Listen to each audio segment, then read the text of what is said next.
So, to our top story then tonight. Should she stay or should she have to go? The controversial Labour MP Diane Abbott remains suspended from the Labour Party tonight over an extraordinary letter she wrote to the Observer newspaper yesterday. In it, she suggested Jewish people only suffer from prejudice, declaring it is true that many types of white people with points of difference, such as redheads, can experience this prejudice, but they are not all subject to racism, unlike black people. And that has led to calls for her to be expelled from the Labour Party for good, as long-term ally Jeremy Corbyn already has been. Enter stage right today, Labour leader Sir Keir Starmer, who was himself definitive in what Abbott's remarks meant. In my view, what she said was to be condemned. It was anti-Semitic. It's absolutely right that we acted as swiftly as we did. That's the change that you've seen in the Labour Party. But do I condemn what she said? I absolutely condemn what she said. Do I want to show the Labour Party takes this seriously and acts very quickly? Yes, I do, and that's why we acted as swiftly as we did yesterday. What probably won't help Diane Abbott's cause is that First Edition can reveal tonight that her much-lauded Diane Abbott Foundation, which was set up to battle racial inequality and is prominently advertised on the MP's website, appears to have done very little indeed over the last few years and raised even less. Well, here for more is TalkTV's political editor, Kate McCann. Kate, good to see you. Thank you for coming in. Talk us through exactly what the programme has uncovered then. Yeah, we've been looking into the Diane Abbott Foundation. You showed a picture of the website there. This foundation is pretty prominent on Diane Abbott's own website. And it's for training, mentorship, counselling, advocacy work for black children and black women in business. I've been looking through the accounts of this charity because it is still active. It's still submitting accounts every year. And it shows actually that it's pretty much inactive. It has only listed in the last few years payments which go into the account and then come out again for office costs, so around £1,000, between £1,000 and hundreds of pounds for office costs and other running costs. But absolutely no donations, no support for communities, no initiatives which the charity is running. And that's been the case really since around 2016, 2017, when the charity ran a big award ceremony, which was actually came in for some criticism. There was thousands of pounds spent on that award ceremony, but since then, absolutely no activity at all. Now, I did put in a call to Diane Abbott's office today to ask whether the charity had been wound up or whether there was a reason that it hasn't been doing as much as perhaps it is suggesting it is. I didn't get any response to that request for comment. So I think really the question here is, why is the charity active? It looks like it is. And why is it still prominently kind of part of Diane Abbott's website if it's not actually really doing anything at all? OK, well, we have, of course, asked Diane Abbott onto the programme, and she's welcome to come and explain that any time. Let's move on to the main substance of the story, though, Kate, today. There you have her own boss, Keir Starmer, declaring her remarks yesterday as anti-Semitic. Now, he didn't have to go there. What happens next for Diane Abbott? No, and it's actually really important that the Labour leader did decide to say that what Diane Abbott said in that piece for The Observer, very, very short piece, it has to be said, was anti-Semitic, because it really sets the tone for what happens next. So the whips that the party, sort of people in charge of discipline in the party, are now investigating. They have already been in contact with Diane Abbott, I understand. That their plan is to interview her this week, and that interview will form part of what will happen next in terms of Labour's own disciplinary process. From speaking to people behind the scenes, there's a sense that while sometimes these investigations can take quite a long time, with this one, it's a very short article. She's issued her own apology, distancing herself from the comments that she made, suggesting that it was a draft version which should never have been printed. So there is a sense that the context surrounding this is quite easy to understand. It shouldn't be that complicated, therefore we should get an answer quite quickly. The question is, what will happen? The whips can decide not to allow Diane Abbott to stand as a Labour candidate, or at least they can recommend it.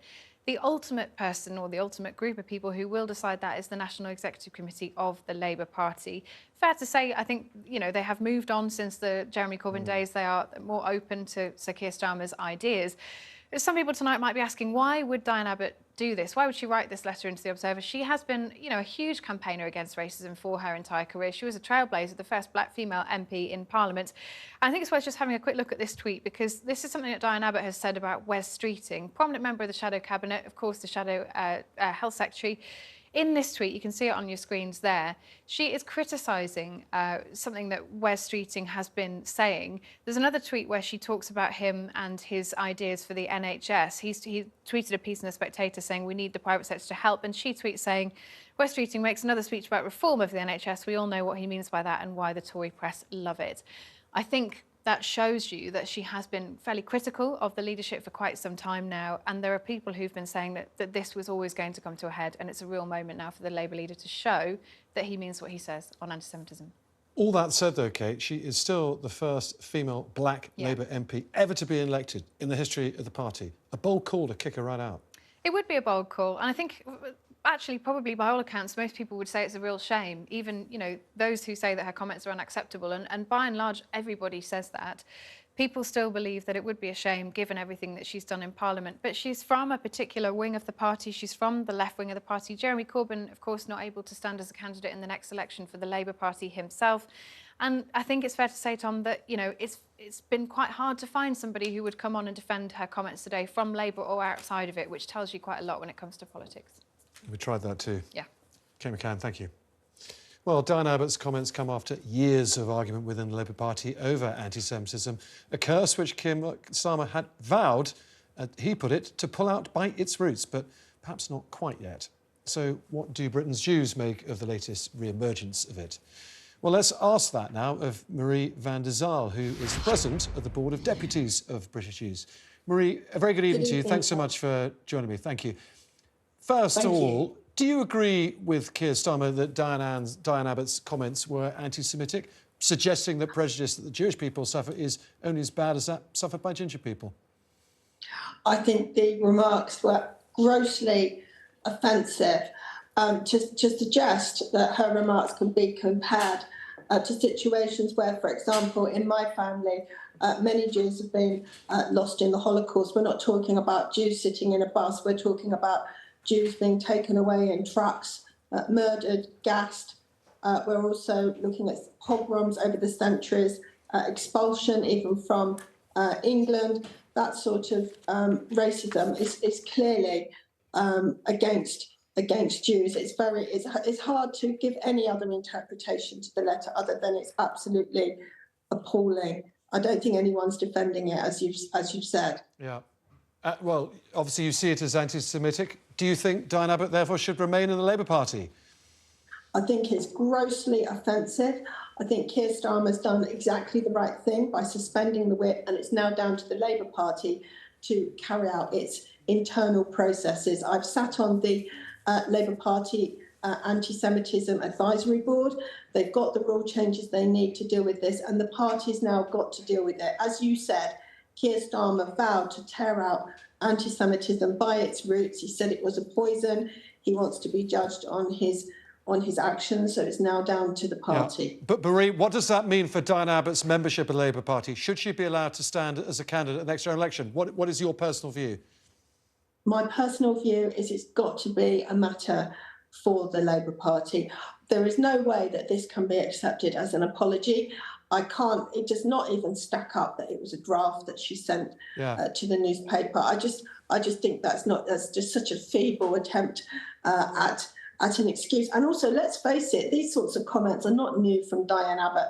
Since about 2018, there was that Andrew Marr interview where she said that the allegations were not anti-Semitic against Jews. These were just smears against people in the Labour Party. This woman has got a long history here. And as you said, she was a very close ally of Jeremy Corbyn. And the EHRC has made it quite clear that the party could not continue in this way, and they were condemned. So it's now down to the party to deal with this. But Marie, if you don't mind me pressing you just a bit on this, you're saying these comments are utterly unacceptable, an apology is simply not good enough. How can you believe that and also think it's down to the party? You either think Diane Abbott should remain MP or not. Which is it?